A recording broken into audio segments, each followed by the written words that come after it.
Bueno, muy bien, vamos a darle entonces, ahora sí formalmente, la bienvenida a Pablo Jesús Aspecie, referente del GEM. Bueno, estuvo, para iniciar la conversación, Pablo, ayer en la marcha también del Día de la Mujer. Estuvimos, sí, exacto, participamos con mi esposa y con mis hijos.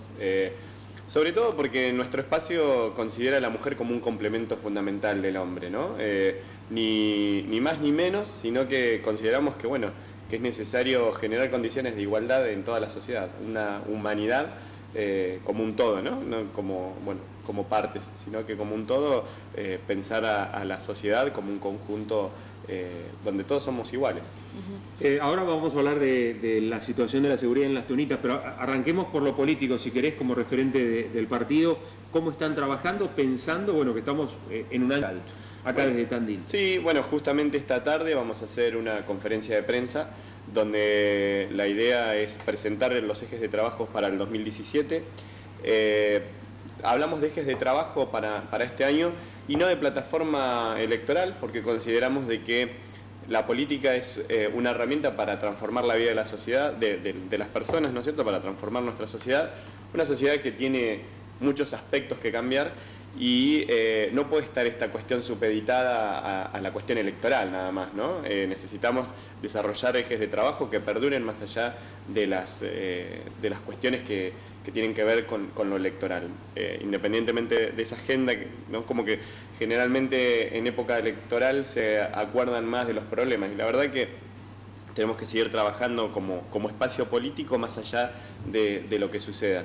Y en ese sentido, bueno, nosotros hemos tenido el año pasado un año de mucho trabajo, con presentaciones concretas de 3 iniciativas en los distintos ejes que trabajamos, que es seguridad, medio ambiente y transparencia. Por cada uno de esos proyectos, por cada uno de esos lineamientos presentamos un proyecto que, bueno, se encuentran en distintas etapas de estado legislativo. Bien. Por ejemplo... El caso, bueno, el más avanzado hasta ahora es el proyecto de prohibición de bolsas plásticas, la entrega de bolsas plásticas en comercios y supermercados, que es una medida que está adoptada en muchas ciudades de la provincia, que a partir del 1 de enero de este año, incluso es una medida que tomó el gobierno de la ciudad de Buenos Aires, que consideramos que si bien es una medida por ahí ciertamente modesta, tiene un impacto real y concreto sobre... Se le dio una vuelta de tuerca interesante aquí en la ciudad también respecto de la fabricación de bolsas, ¿no? Hasta trabajo también en una cooperativa. Exactamente, nosotros hablamos con Nicolás Carrillo, que es uno de los referentes de la cooperativa, y le comentaba yo que la consideramos como un complemento, ¿no es cierto? Son medidas complementarias que tienen que ver, bueno, con cuidar nuestro medio ambiente y también regenerar nuevas medidas en el mercado, ¿no? Nosotros estuvimos reunidos con diferentes representantes, digamos, de distintas áreas, y entre ellos se encontraba la Cámara Empresaria, y hablábamos de, bueno, en caso de haber un distribuidor de bolsas camisetas, cómo se reacomoda el mercado a bolsas reutilizables. Y creemos que realmente es una medida que va a impactar en el tratamiento de los residuos. Tandil tiene que empezar a tomar conciencia de la expansión que ha tenido, que no solamente se da de manera demográfica, sino que trae acarreado otros problemas, como es el caso de la inseguridad, como es el caso de la contaminación medioambiental. Es decir, necesitamos tomar medidas, y esto es una medida que va a empezar a apoyar. En ese sentido, bueno, ya fue presentada en la comisión, fue presentada por Banca 21, presentada en la Comisión de Medio Ambiente, girada al Ejecutivo, y a su vez tenemos 3 representantes femeninas en la mesa IRSU, en la mesa de gestión integral de los residuos sólidos urbanos, que está Ana Tostrup, Graciela Domínguez y Guillermina Dolcini. Ellas 3 están trabajando en conjunto con el resto de la mesa, y ahí, bueno, se va teniendo un poco el seguimiento de la medida. Esa por un lado. La segunda medida que presentamos fue una medida presentada por el ingeniero Martín Dos Santos, que es ingeniero en sistema, que habla sobre la necesidad del gobierno abierto. Gobierno abierto es que el propio Estado municipal tome la iniciativa de publicar, sin necesidad de solicitud de ninguna parte, toda la información que sea de interés público. Lógicamente con el resguardo de aquella información sensible o que digamos, por ejemplo, el caso de catastro, ¿no? Donde salvaguardar también el derecho a la intimidad de las personas y aquellas medidas, aquella información que ponga en riesgo a la seguridad ciudadana o pública. Pero que en realidad hay portales, es necesario también transparentar la gestión pública en todos los estamentos.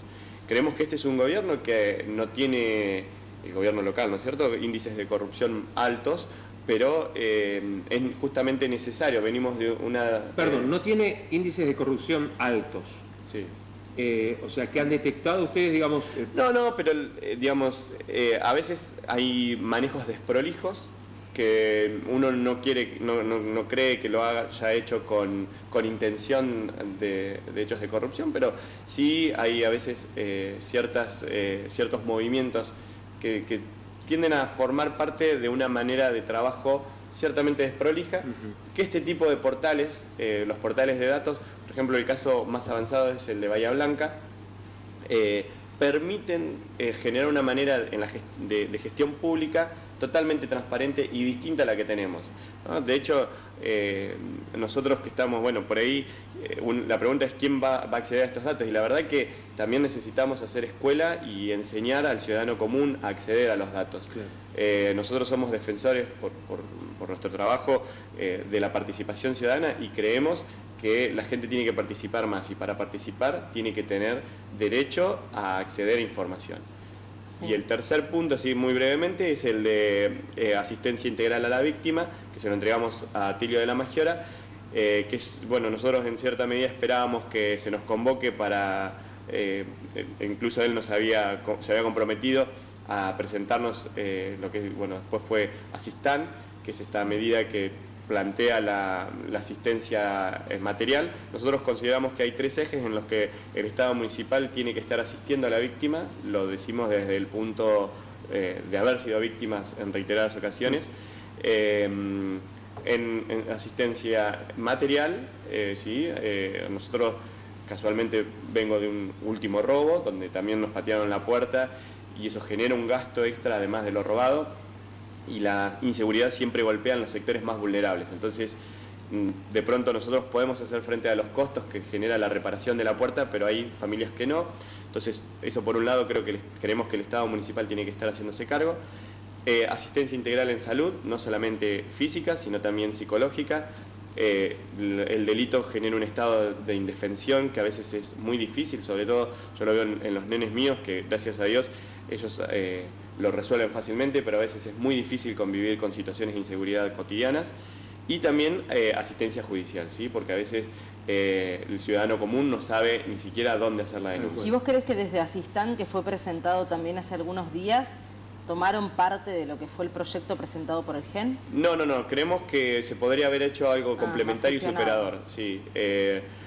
Incluso consideramos que lo han empezado a redactar incluso antes de que nosotros lo presentáramos. No creemos que nos hayan robado el copyright, claro, ¿no? Pero creemos que, bueno, es cuestiones de Estado, educación, seguridad. No importa el color político que lo presente, sino tenemos que empezar a dialogar más entre las fuerzas. El Ejecutivo lo vemos muy encapsulado y necesitamos que realmente se abra a debatir estas cuestiones. Lo decimos, creemos que tenemos cierta autoridad porque conocemos el tema desde adentro, nos ha pasado y nos sigue pasando, y consideramos que realmente es importante desplegar políticas que tengan que ver con más abarcativas, ¿no? Bien.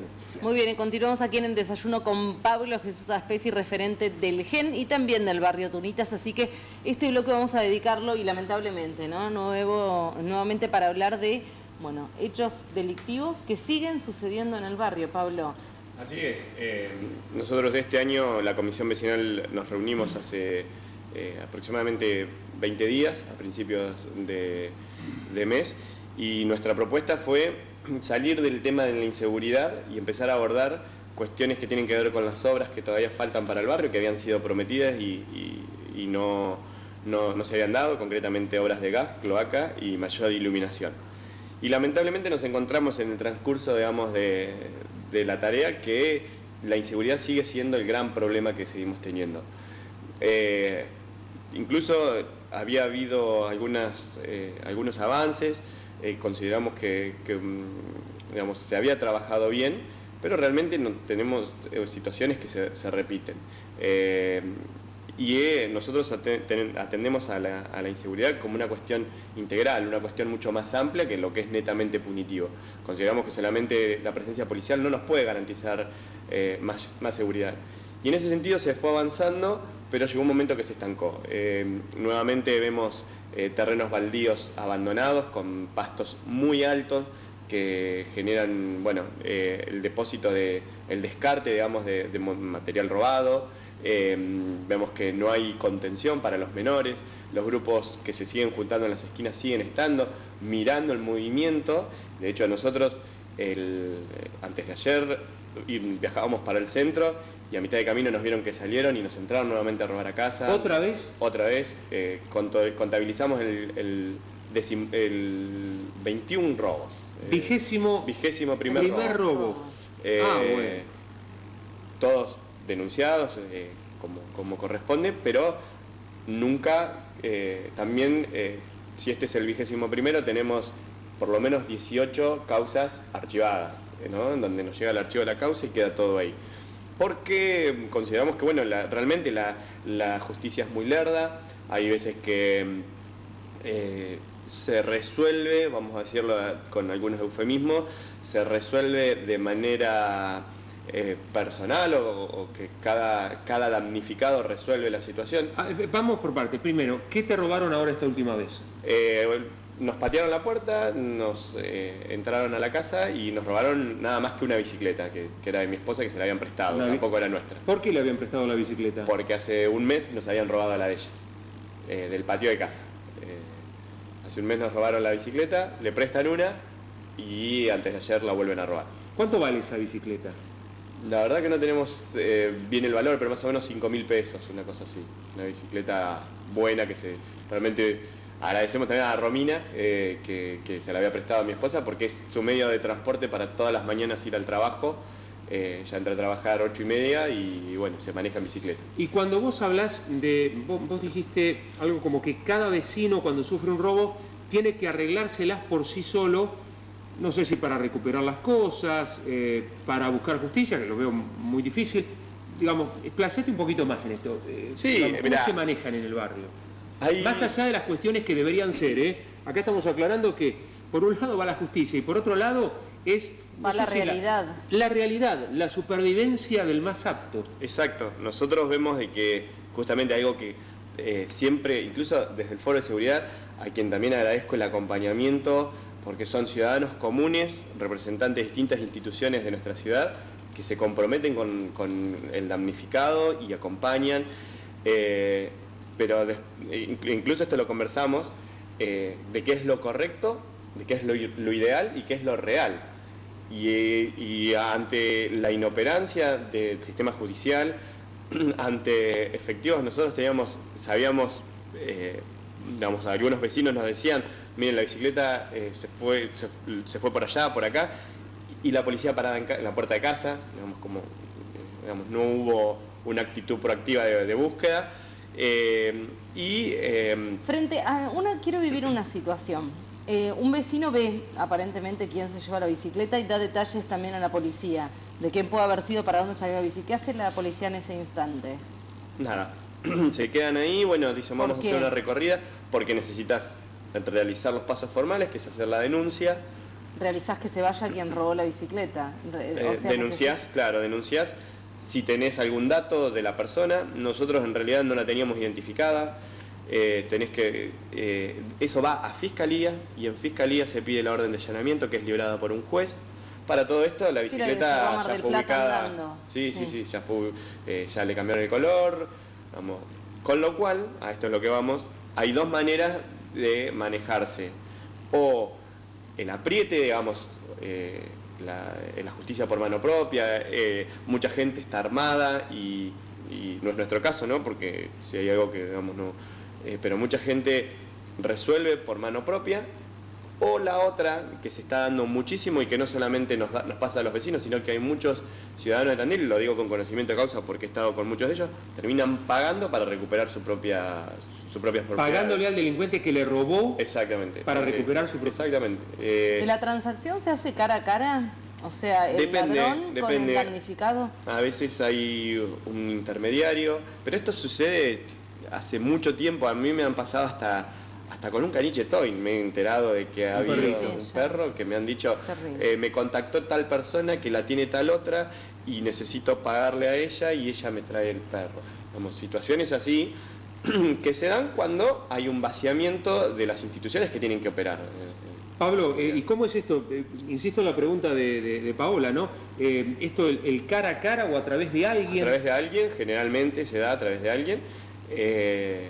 Y bueno, por lo general no tenés contacto vos con la víctima, con el victimario, pero a través hay algún intermediario que es el que te dice... Sin embargo, si ustedes, que son los damnificados, pudieron saber claramente dónde estaba la bicicleta, la segunda bicicleta robada, es porque existió el dato, porque existió alguien que lo vio. Todos datos que puede obtener la policía. Totalmente. Todos, porque si lo obtienen damnificado...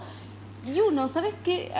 Me indigna que muchas veces frente a esta situación, en vez de ir a hacer la transacción, uno puede acudir nuevamente a la policía, a quien corresponda, y decir, mira, existe esta posibilidad, no quiero hacerlo, pero que actúe la justicia. A ver, pero pará, a vos te robaron 21 veces. De las veces que de robos, de delitos, ¿cuántas cosas recuperaste de las 21 veces que te robaron?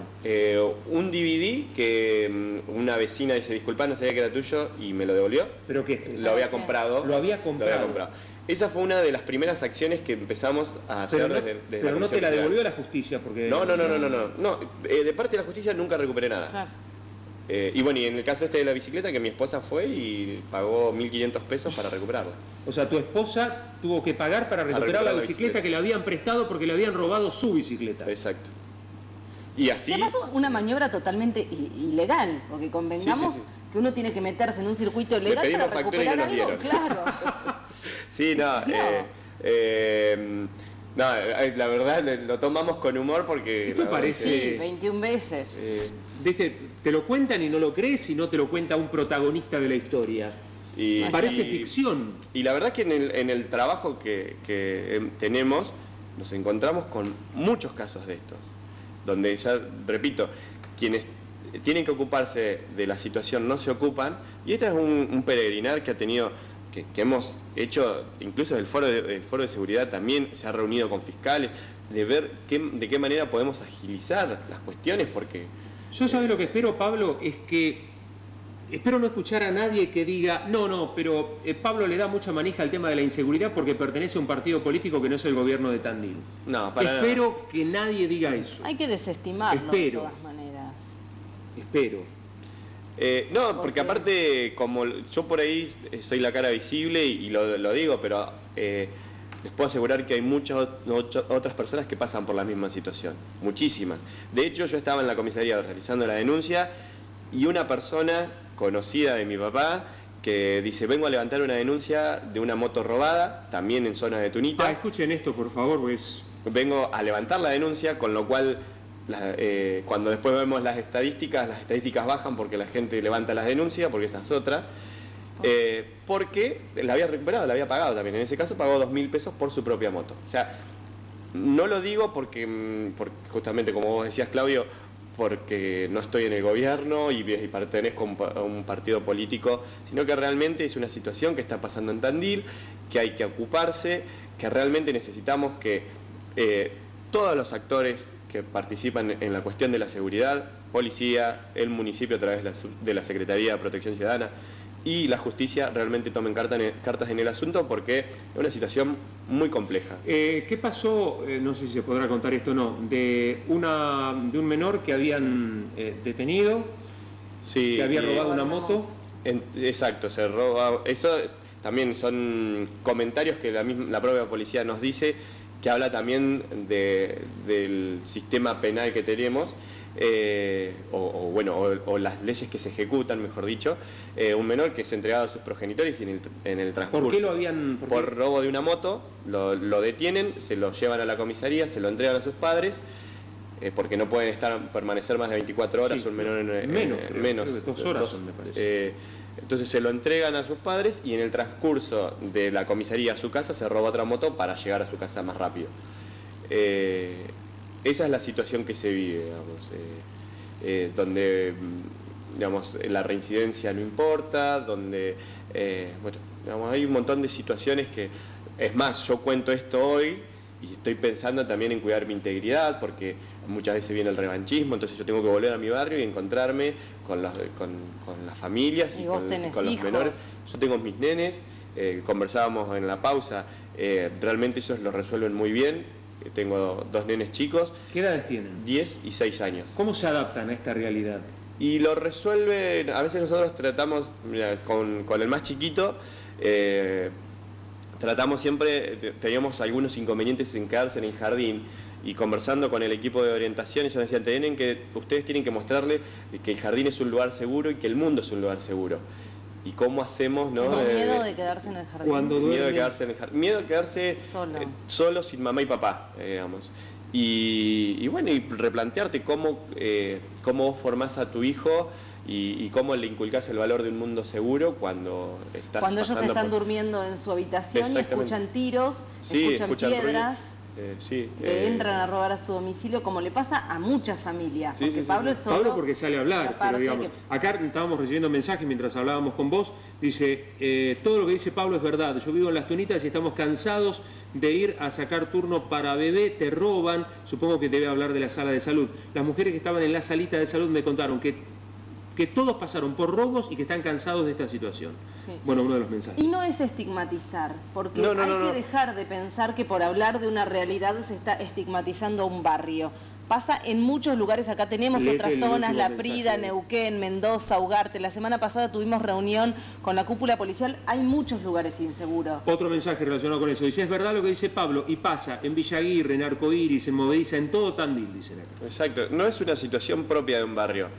Tunitas lamentablemente ha tenido más protagonismo y históricamente Tunitas ha tenido una relación con la delincuencia que estamos seguros que se va a terminar muy pronto, pero que tenemos que trabajar y que necesitamos también el compromiso, que eso es algo que en cierta medida a nosotros nos llama la atención. Yo recuerdo también en este mismo espacio del desayuno al secretario de Protección Ciudadana, Atilio de la Magiora, diciendo Tunitas merece un trato especial. Realmente en hechos concretos no lo vimos materializado ese trato diferente. Seguimos teniendo 3 luminarias por cuadra. En mi cuadra hay una sola porque 2 están rotas. Seguimos teniendo terrenos baldíos, calles que no permiten circular a la policía local, entonces la policía local sigue sin entrar al barrio. Entonces hay un cúmulo de cuestiones que hacen a la inseguridad, pero que se repiten en distintos sectores de la ciudad y que realmente necesitamos, como decía antes, más allá de lo que hemos presentado nosotros desde nuestro trabajo partidario, necesitamos una política de Estado que no quede supeditada a la buena voluntad del gobierno de turno. Más allá de la luminaria, yo entiendo que la integridad de todo es importante, pero te roban a las 3 de la tarde. A nosotros nos robaron a las 6. Estamos hablando plena luz del día. A las 6 de la tarde nos tomamos el colectivo, 6 y 8 tengo la llamada de la alarma que estaba sonando. Claro, porque vos no podés ir tranquilo al Festival de la Sierra, a 10 cuadras de tu casa. No podemos salir a trabajar, Paola. Nosotros trabajamos los 2 de mañana. Y no podemos salir a trabajar.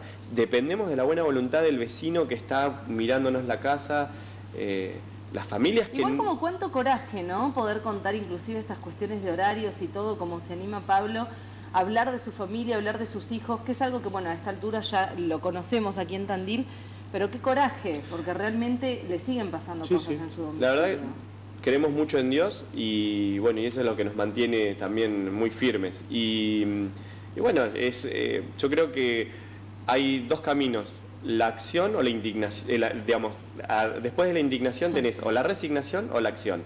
Nosotros no nos resignamos, nosotros seguimos actuando y parte de actuar es denunciar y venir acá y seguir manteniendo en agenda las problemáticas que tiene nuestro barrio para poder resolverlas.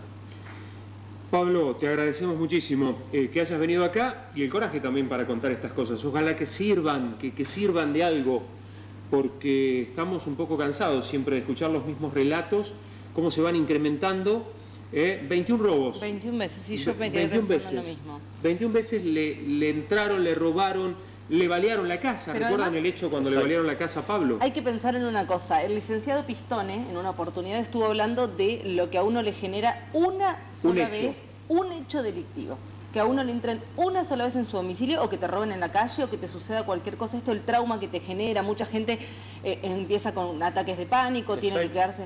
Bueno, ustedes ya lo han, yo digo entre comillas porque no sé hasta qué punto, naturalizado de una manera. No puede ser que estés hablando de que te robaron 21 veces. Lo que conversamos con mi esposa, a veces no queremos ver como natural, como normal, algo que no es normal. No podemos vivir así y se tiende a naturalizar. Pero los mismos vecinos se tienden a naturalizar que no puedes dejar ni una maceta en la vereda porque te la roban. Pensaban los chiquitos, ¿no? De 6 y 10 años que Pablo tiene una casa muy chiquita, una casa pequeña. Digamos que la habitación de los chicos está muy cerca de la puerta de acceso y esto ha generado, nos contaba que, bueno, por momentos duerman con mucho temor o tengan que utilizar estrategias ustedes como para... Sí, porque... Para poder seguir viviendo, ¿no? Digamos, más allá de lo material... Lo que a nosotros realmente nos preocupa es la integridad física de mi familia y psíquica. Y psíquicas, exactamente, porque el disparo entró en la habitación de los nenes, vamos, situaciones que estamos viviendo que...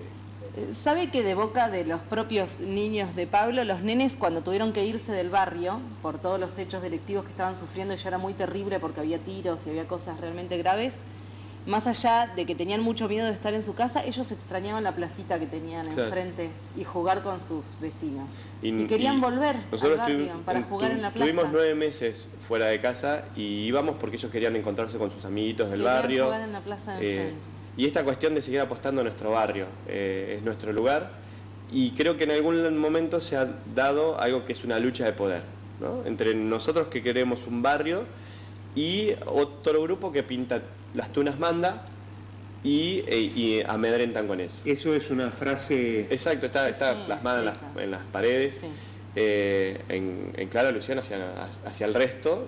¿Te acordás cuando se decía que había códigos y que los ladrones no robaban en su propio barrio? Exacto. Bueno, acá yo creo que también hay una especie de ensañamiento con nosotros, pero es real que pasa con todo el ciudadano que trabaja y que sale a laburar y ganarse el pan, llega a su casa y no puede ser que encuentre su casa revuelta, una situación terrible. Creo que esta pregunta ya te la hice alguna vez, pero ¿cuántas personas que estiman ustedes se dedican al delito hay en el barrio? Serán 5 familias en un radio de 6.000 personas. 25 personas, 30 personas. Además, que dice 5 familias. 5 familias, no dijo... Él no dijo 30 personas, dijo 5 familias. No dijo 5 chicos, 15 que están en la esquina, dijo 5 familias. O sea, es el núcleo familiar íntegro el que avala el delito. Ahí. A veces se da así, que hay veces que no, hay veces que se detectan personas que, sobre todo menores, que, bueno, por situaciones de junta o de estar de cercanía con algunas personas, caen en delincuencia. Y otras que realmente son familias que históricamente no han visto a sus padres trabajar, no conocen la cultura del trabajo, no hay esfuerzo, y realmente se repite el mismo patrón de conducta en el abuelo, en el padre y en el hijo. Pablo, muchas gracias. No, al contrario, gracias a ustedes. Pablo Aspesi, referente del GEN y vecino de Las Tunitas, contándonos cómo se está viviendo en el barrio, la inseguridad que no cesa. 21 veces le robaron a Pablo en su casa, 21 hechos tuvo allí en su casa. Es muy interesante escucharlo porque habla en primera persona y dice cosas que viven muchos vecinos del barrio, la mayoría de los vecinos del barrio, pero que por miedo, entendible además, no se animan a decirlo. Bueno, Pablo es una importante voz en este sentido. Hacemos la pausa.